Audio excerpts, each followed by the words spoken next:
មុខម្ហូបមួយមុខនេះឃើញគេល្បីរៀងយូរដែរបងប្អូនអរគ្នាប៉ុន្តែខ្ញុំមិនដែលបានធ្វើញ៉ាំសោះតែថ្ងៃហ្នឹងឃើញតែគូននៅក្រោយផ្ទះល្អពេកចុះហើយឃើញតំណងក៏ចង់ធ្វើអញ្ចឹងណាចាពេលដែលធ្វើហើយឃើញថារសជាតិអែមរបស់គេមែនអញ្ចឹងមុននឹងខ្ញុំអាចធ្វើបានដំបូងគឺខ្ញុំដើរបេះបន្លែនៅក្រោយផ្ទះសិនណាតកូនខ្ញុំនេះដាំនៅក្រោយផ្ទះ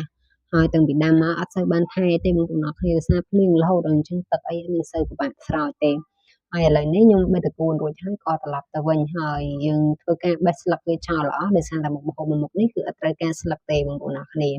ហើយពេលដែលយើងបេះហើយគឺយើងយកមកជ្រៀកបែបនេះចាយើងហូតវាទាំងអស់ចឹងមកហើយយើងពុះវាជ្រៀកទៀតមកកុំឲ្យធំធំពេកហើយយើងដាក់ត្រាំទឹកទុកចោលហ្នឹងទៅបន្ទាប់មកខ្ញុំមកហាន់សាច់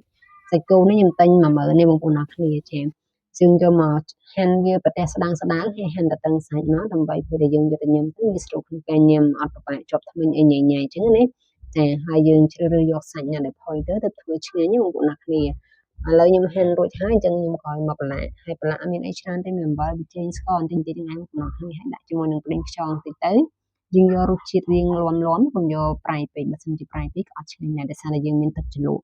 ចាឥឡូវយើងមកធ្វើទឹកជ្រលក់ចំពោះទឹកជ្រលក់វិញគឺអត់ពិបាកទេបងប្អូនអរគ្នាគឺយើងបុកតែខ្ទឹមចាហើយម្ទេសយើងបុកចូលគ្នាម៉ត់មក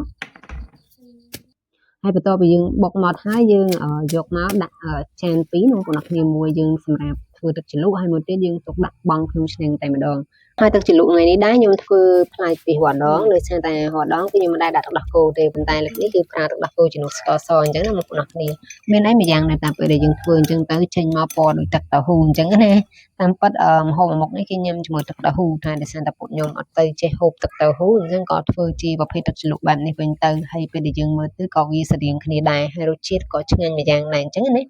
ចាឥឡូវយើងធ្វើរួចរាល់ហើយអញ្ចឹងខ្ញុំក៏យកប៊ឺយកមកដាក់ក្នុងខ្ទះចាយើងលាបវាឲ្យសព្វទៅ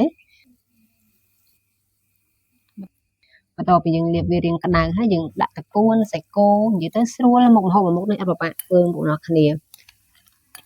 ហើយចុងក្រោយគេយើងដាក់តែម្ទេសបុកជាមួយនឹងខ្ទឹមយើងនឹងចូលមកហើយយើងទុកឲ្យវារាងពុះខិចមកចាយើងធ្វើការកូរត្រឡប់វាអញ្ចឹងនិយាយទៅមុខម្ហូបមួយមុខនេះសម្រាប់អ្នកដែលអត់ចេះធ្វើម្ហូបយ៉ាងណាក៏នៅតែចេះធ្វើញ៉ាំដែរហើយនិយាយពីថាញ៉ាំហើយមានកម្លាំងព្រឹសតែម្ដងបងប្អូនអរគ្នានិយាយទៅមានជាតិហ្មងខ្ញុំមិននឹកស្មានថាមុខម្ហូបមួយមុខនេះឆ្ងាញ់អញ្ចឹងសម្រាប់បងប្អូនដែលអត់ទាន់